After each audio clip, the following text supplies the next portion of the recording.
Hi everyone, welcome back to Useful Genetics. This is Lecture 1B, where we're going to introduce the properties of DNA, thinking both about DNA as a physical molecule with physical properties and as an informational molecule, how these physical properties allow DNA to be the carrier of genetic information.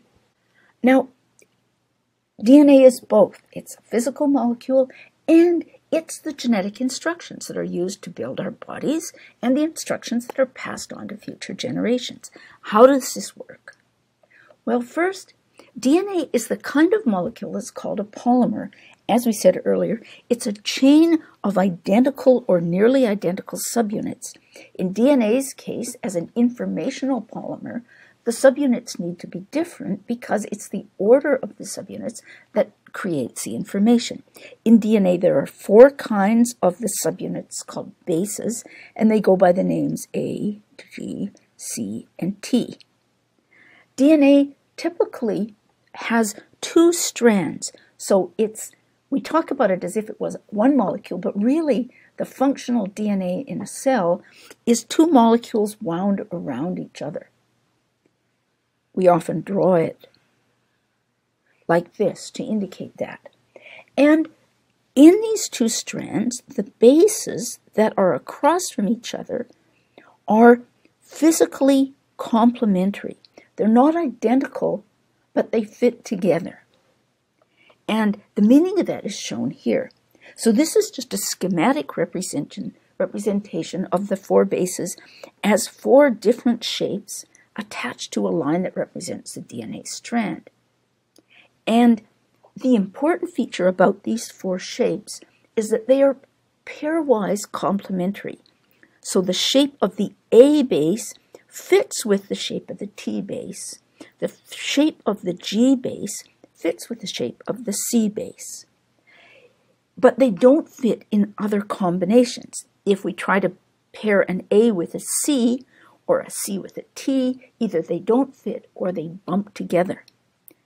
Now, this fit is mediated both by complementary shapes and by complementary charges, the mixtures of pluses and minus charges on different parts of the base molecules.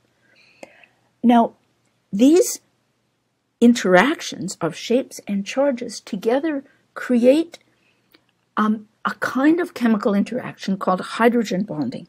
These are individually weak but collectively strong chemical bonds that serve several very important physical functions for DNA.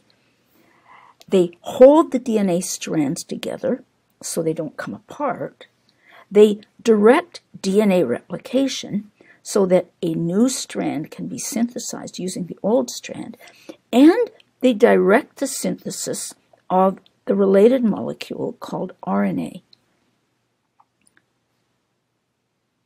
Now, these sequences, these base pairings, then also create the genetic information in the DNA, the order of the bases along the chain, because that's what specifies protein sequences, proteins are the workhorses of the cell, and it also specifies other genetic functions.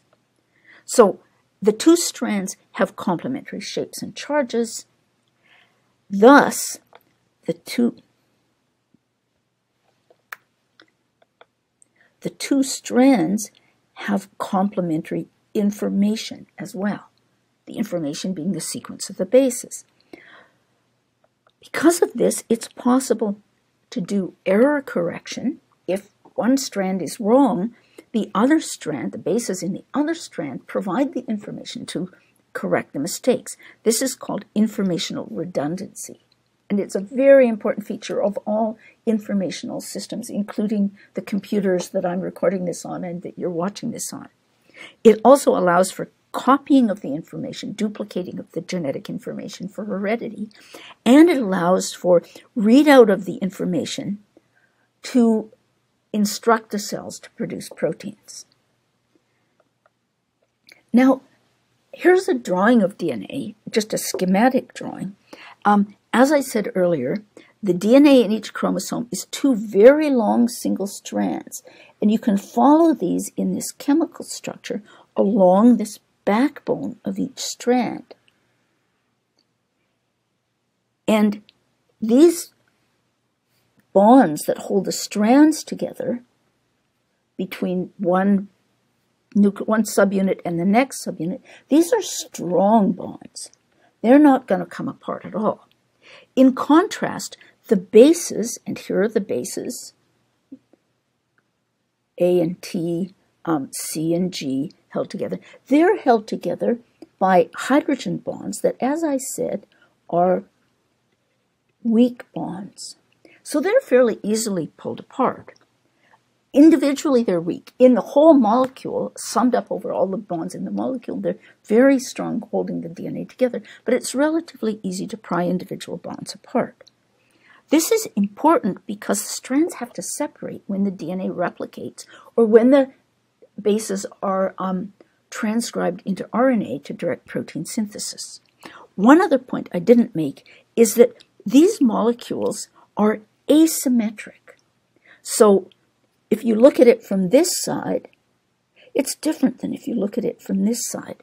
They're like text. So the letters in our alphabet are asymmetric. If you write them backwards, they mean something different. And the text that we read, the text on this screen, for instance, has to be read in a particular direction to make sense. In Western languages, we read from left to right.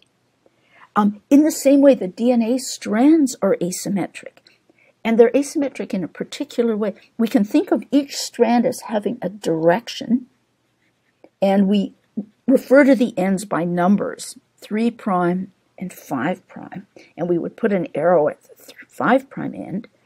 So the other strand is running in the other direction, from its 3' end to its 5' end. Now, one final feature of the double helix, when the two DNA strands are wound around each other, and that is that even though the bases are interacting with each other in base pairs, the sides of the bases are still exposed on the side of the double helix, like the sides of a rope, so that it's possible, just by looking at the sides of the DNA, for a protein to sense which bases are present in which order. And the importance of this will be seen in this slide here. So there are two ways that the physical properties of DNA become information. And the one that has to happen first isn't coding for proteins. Instead, it's the ability of specialized DNA binding proteins to feel the shapes of the DNA and bind to particular sequences. And that's illustrated here. Here's a DNA molecule, a regulatory protein feeling its way along the DNA until it comes to a place in the DNA that has the right sequence of bases that it's able to bind to.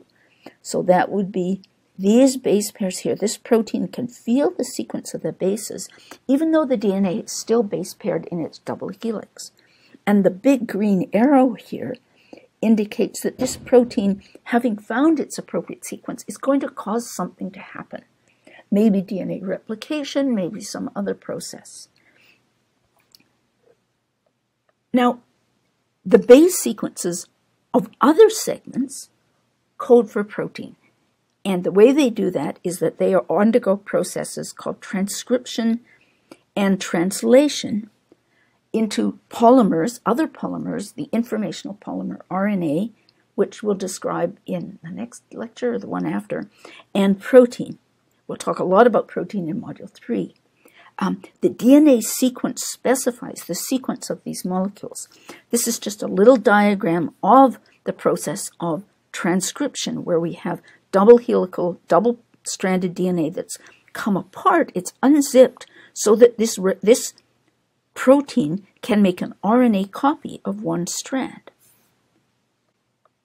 So what have we done? We've talked about DNA's physical properties, how it's made up of two strands, each with a strong backbone, and with base pairing between them that's highly specific between particular pairs of bases, A with T, G with C, and how the sides of the bases are exposed. These physical properties then make possible the informational properties, that there are sites where regulatory proteins can act, and base pairing allows for accurate DNA replication, and then, as we'll see, allows for specifying the sequences of the proteins that are to be synthesized. Now, coming up next, we're going to take just a few minutes to talk about how we represent DNA, because this is an important issue to get straight before we go on. I hope to see you there.